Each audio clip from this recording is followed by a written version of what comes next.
I work as a corrections officer in a prison. Jail guard, prison cop, CEO, key jockey, whatever you want to call it. That's what I do for a living. The pay is good, pays the bills and feeds the family. My brother-in-law is a cop. One day he jokingly asked me, "Why did you want to become a CO? You could have joined the force with me." I playfully replied, "Not sure if you watched the news lately. It's not a very popular time to be a beat cop." He laughed. My brother-in-law is a good guy. And call me crazy, but after getting out of the military, spending years working with fighter jets, helicopters and nukes, I feel safer in a prison setting than I would on the open street. We work different posts in the prison. You work housing units with prison cells, medical wards, visiting rooms, control centers. Every post has its own pluses and minuses. Suicide watch is the worst. Just sitting there for 8 hours watching a guy not kill himself. Writing in a book every few minutes on what he's doing. After the Jeffrey Epstein incident, suicide watches have become a taboo topic when you talk about the prison system. Everyone always assumes the stereotypical fat, bumbling guard falls asleep on the job, or maybe he got paid off by an outside source to grab a coffee for a few minutes, leaving the suicide watch inmate unattended. The prison system caught a ton of flack for that one. Can't blame them. It's a crooked system, but a lot of us are actually doing the job the best we can.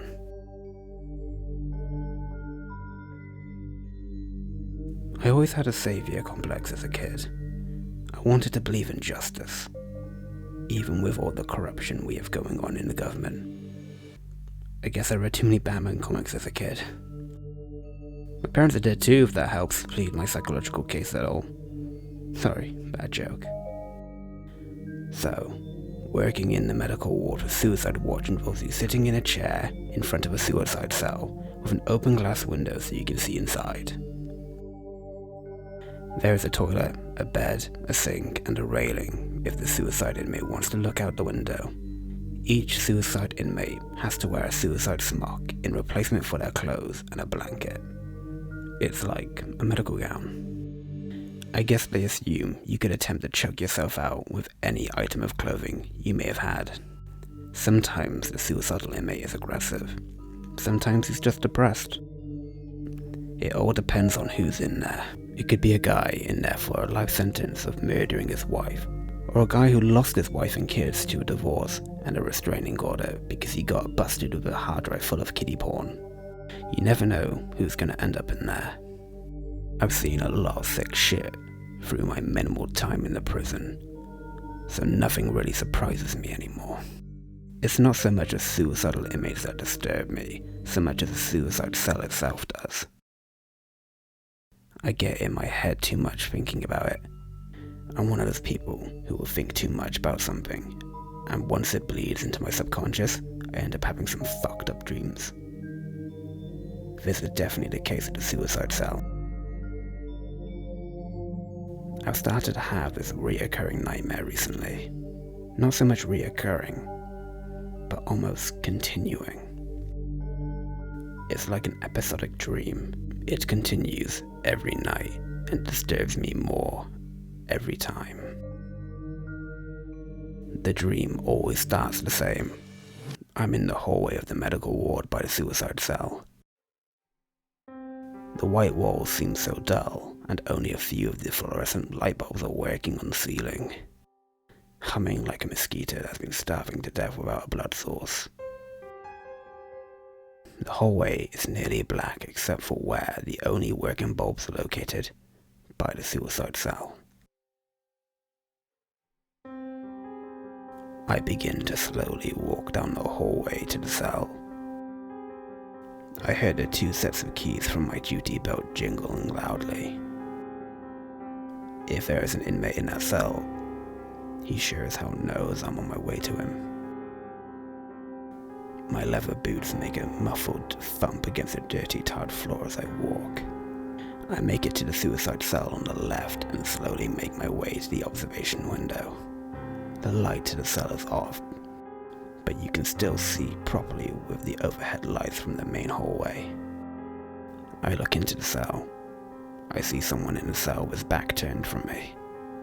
At the farthest end of the cell, facing the wall, wearing a suicide smock, is a tall, bald figure.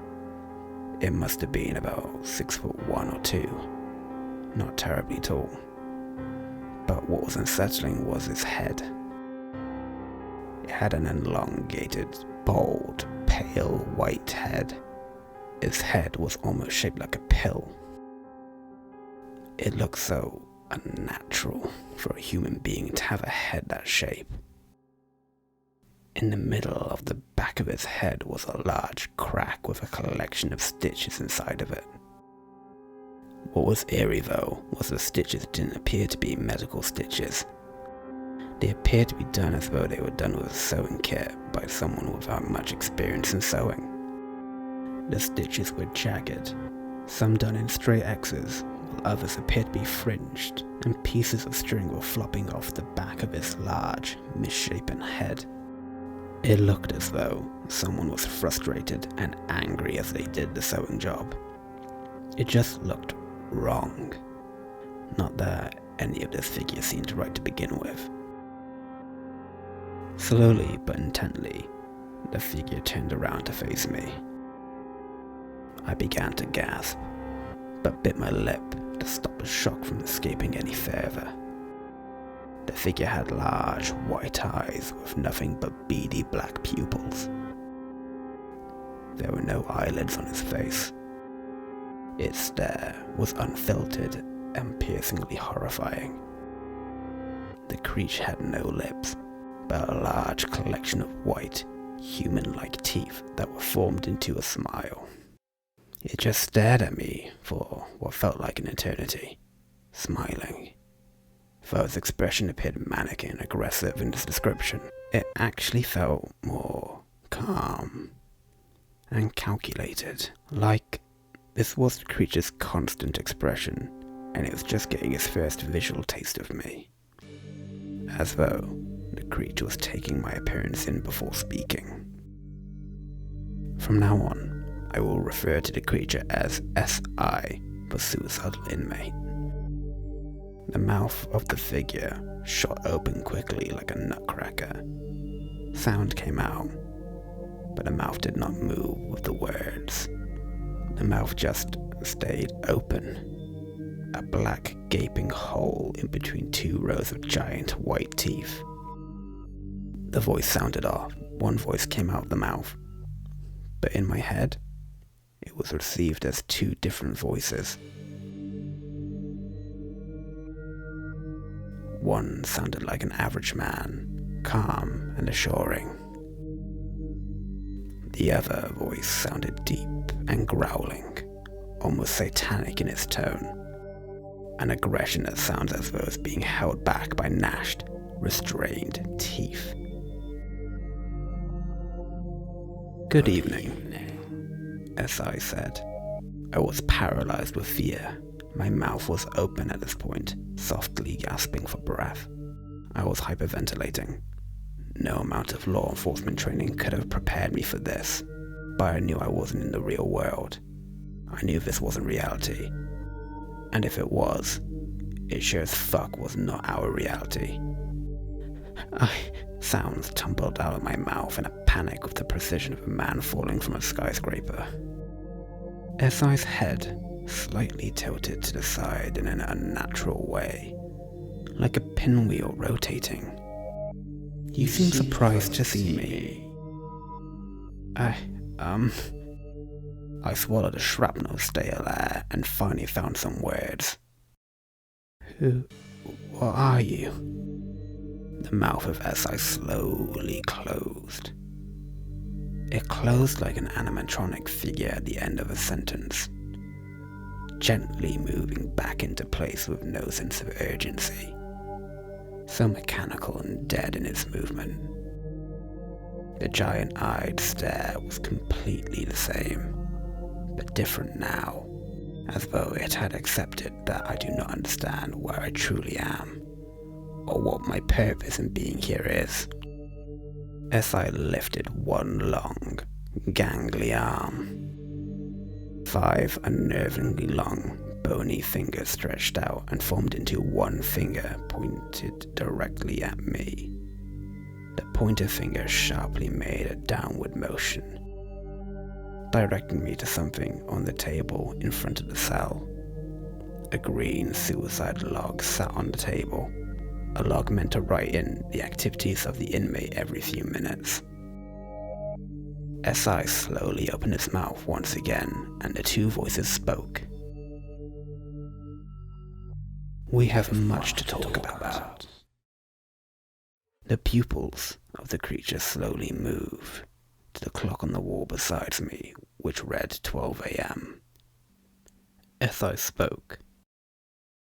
"And we have all the time in the world. Please, sit down. Let us truly get acquainted."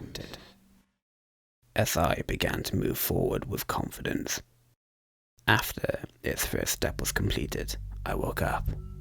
I shot up in my bed and let out a weak yelp, like a puppy taking its first bad fall. I was covered in sweat and gasping for breath. I checked the time on my clock. It was 12 a.m. It's always 12 a.m. after a dream of the suicide cell and SI. Once I have more answers, I'll let you know. As much as I can describe about this nightmare I keep having, I still feel as though I know nothing. I have no idea what my subconscious is projecting. Maybe I'm going crazy.